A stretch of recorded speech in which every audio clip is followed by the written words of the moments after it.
He used to be a fairy once, a little singing fairy. He would not work, he would not play, he only sat and sang all day. So now he's a canary. They sent him out of fairyland, they sent him here to me. The day that I was 6 years old, his little house of shining gold hangs in the nursery. He's taught me lots of lovely things I never should have guessed. He's told me what they say and do, they all have wings, it's really true. And how the queen is dressed. He flits about the house at night, a little lonely fairy. But nobody is there to see, and no one knows excepting me. He's not a real canary. As I was walking in the rain, I met a fairy down a lane. We walked along the road together, I soon forgot about the weather. He told me lots of lovely things, the story that the robin sings, and where the rabbits go to school, and how to know a fairy pool, and what to say and what to do if buggles ever bother you. The flowers peeped from hedgy places and shook the raindrops from their faces, and furry creatures all the way came popping out and said good day. But when we reached the little bend, just where the village houses end, he seemed to slip into the ground, and when I looked about I found the rain was suddenly all over, and the sun shining on the clover. This is the way the fairies sing. They all stand round in a shining ring on quiet nights when the moon is high, and lift their faces up to the sky. They read the music out of the stars. There aren't any notes and there aren't any bars, and sweet their song as the clover flower, and soft it is as a summer shower, and gay as leaves that the June air shake, and sad as the mist on an autumn lake. None shall light on a lovelier thing than the magical song that the fairies sing. This is the way the fairies dance. They point their toes and they leap and prance, over and under and round, now in the air and now on the ground, in a shimmering, glimmering, moonlit maze, to a wonderful music that nobody plays. And swift their dance as the coming of spring, and light as the touch of a butterfly's wing, and strange as the gleams in a stormy sky, and changing bright as the peacock's dye. Oh, lucky are you if you get the chance to learn the way that the fairies dance. I am asked to the ball tonight, tonight. What shall I wear? For I must look right.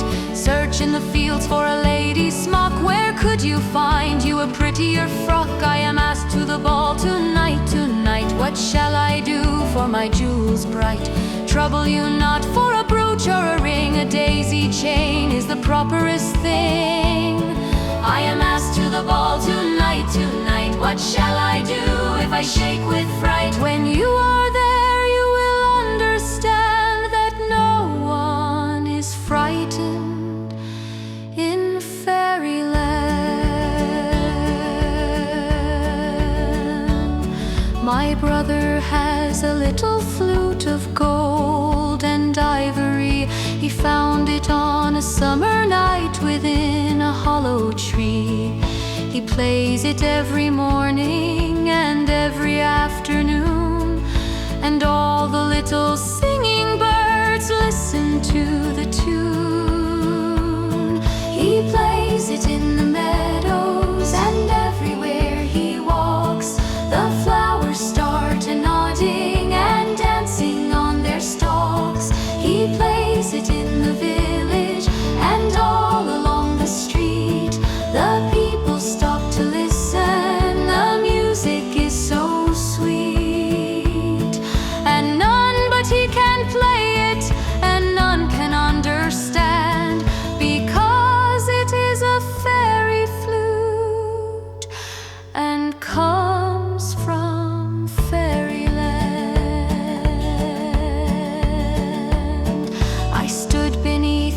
apple tree. The apples were so good to see.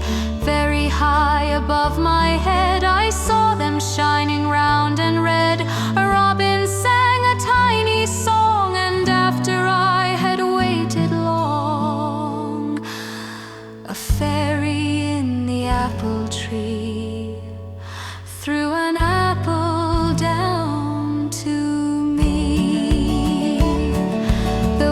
The witch that lives in the wood is not very pretty and not very good. Her face is brown and her eyes are black. A fierce old pussycat sits on her back with a sharp thin tail sticking up like a spire, while her mistress crouches over the fire.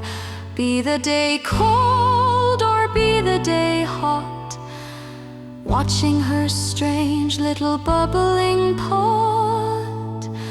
The goblin-y dwarf that lives on the hill, he lies in the heather so still, so still. But on big dark nights when there isn't a moon, he puts on his cloak and his dancing shoon, and runs along like a soft shy mouse till he comes to the door of the witch's house. Oh, he cries, it is junketing weather, and off they go on the spree together. Off they go on the tail of the wind. The great black pussycat sails behind. Haven't you heard them banging about? Haven't you heard them whistle and shout? Haven't you seen them now and again, peering in at the window pane? Oh, but I tell you it's better to hide when the witch and the goblin are out.